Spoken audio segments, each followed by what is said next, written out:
Hey everyone, it's Prof G back with you again here. Looking at the supply curve now. In the last video, you recall we talked about the demand curve and hit the most important aspects of the law of demand. Here we're going to talk about the law of supply, and there are a few things that are a bit redundant that I won't repeat here. Given that I already covered it in the previous video. So what I'm going to do is just dive right into the supply schedule and what this particular curve tells us in relation to supply.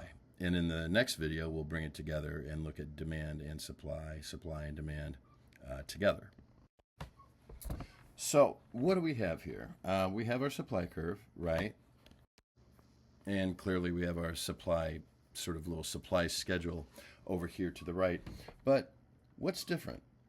Well, pretty clear that the curve itself, the way that it slopes, is upward sloping. It's an upward sloping curve. The supply curve is upward sloping. That tells us there is not an inverse relationship like there was with the demand curve being downward sloping. An upward sloping curve shows us that there is a direct relationship. Meaning, if our variable on the x-axis increases here, the variable on the y-axis will also increase. So if we're here, for instance, here's quantity supplied, here's price, and then we go here, well, price has gone up, quantity supplied has gone up. That's an interesting question. Why would that be? Well, if consumers are out there purchasing products and they are willing to pay a certain price, let's say that, let's do something a little less complicated here. Let's just talk about, I don't know, candy bars or something. If the price of candy bars was right here, firms are going to supply that amount, that quantity supplied of candy bars at that price. However, consumers are actually willing, because candy bars are delicious, right? Consumers are willing to actually pay a higher price for candy bars. They'll still purchase candy bars, and demand won't be affected all that much because they're willing to pay a higher price for candy bars up to here. Call it P prime. So if you're a firm or a producer, like whoever makes candy bars, Nestle, I don't know. If you are a firm producing candy bars and you know that the actors in the open market economy, consumers, frankly, are willing to pay this price, then clearly, if you're a business owner or a firm, you are going to increase production. You are going to increase quantity supplied to the market because the prevailing demand, or the prevailing market price for the demand, is higher. If you don't, then probably best that you're not in business, right? If you're able to get a higher price by producing more because the market demands it, you're going to do it. Otherwise, these producers are just going to end up leaving money on the table. They're going to leave money on the table, and they're going to be operating basically inefficiently. So the supply curve is upward sloping because firms will produce a good or a service that meets the demand or the market price that consumers are willing to pay given their demand for, say, candy bars. So let's go ahead and quickly recap sort of what we discussed in the previous video. Let's say price is here for candy bars, and this is what the manufacturers, the firms, are producing at this level, right? Now, the price is going to go up, obviously, because the firm knows that the market will support an increase in price, right? So price has changed. And what has happened when price has changed, and in this particular instance, price has gone up, there is, again, just a change of price, exclusively, nothing else, just a change in price, right? There is a movement. Much like the demand curve, there's a movement along our supply schedule here.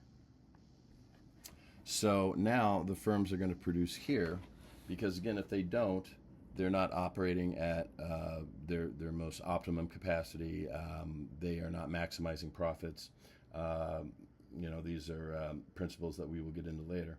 But it's clear to see that this is a direct relationship. So firms will produce more if they know that consumers are willing to pay that price. It's pretty cut and dried.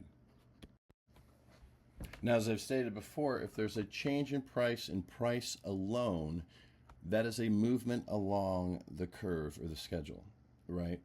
That means there are, certain actors in the economy, well, not really consumers, but more firms, that are going to increase price and move along that supply schedule and supply more candy bars, right?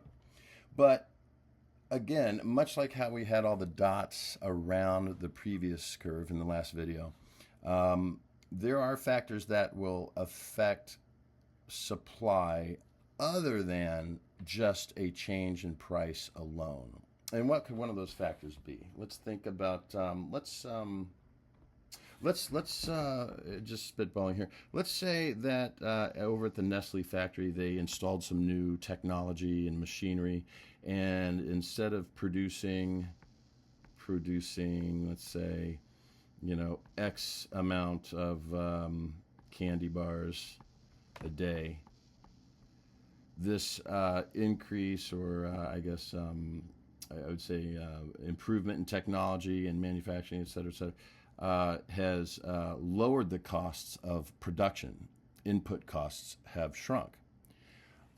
So it costs less for Nestle to produce candy bars, M&Ms, Mars bars, Milky Way, whatever they make, right?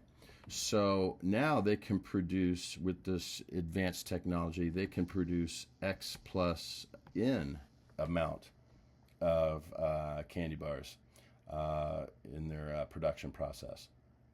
And I don't want to confuse you here. All I'm saying here, just these are just variables. X could be the number 5, and then N could be like the number 3, right? So here we were producing 5. Here now we're producing 8. When I say X and then X plus N, all I'm doing is adding onto that variable.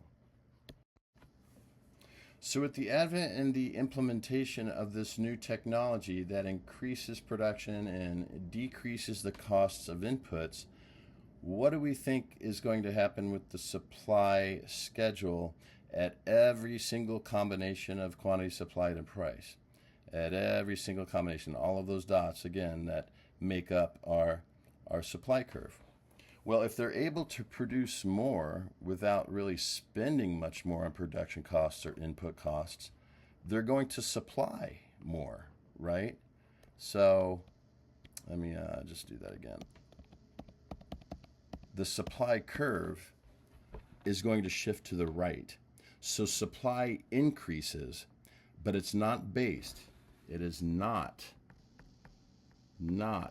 based on a change in price of the product itself. Now, keep in mind, I did say that the costs of production or input costs for the firm itself may have decreased, but this is mutually exclusive, right? We're talking only about the change in price of candy bars or a change in some other factor besides price in the production of candy bars. And here what we have is the machinery, the labor, the tools that are cheaper and more effective. The technology is improved to where we can increase supply across the board at every single quantity supplied and price combination that we have out there. let me just finish it up real quick by just sort of writing out how this function sort of looks. If we have, let's say, supply, I alluded to this in the last video. We have a function of supply. Supply is a function of one variable, another different variable. Actually, that should just be a number 1. That's fine. X2, X3. There are several inputs that give us our output. Now, one of these is price, and we hold all the rest constant. We kind of just put the other variables on the shelf for now when just looking at changes in price in this supply function. However, if there's a change that is not related to the price of the product, but is directly related to some other factor that can affect supply, that's where we shift the demand schedule, or excuse me, the supply schedule.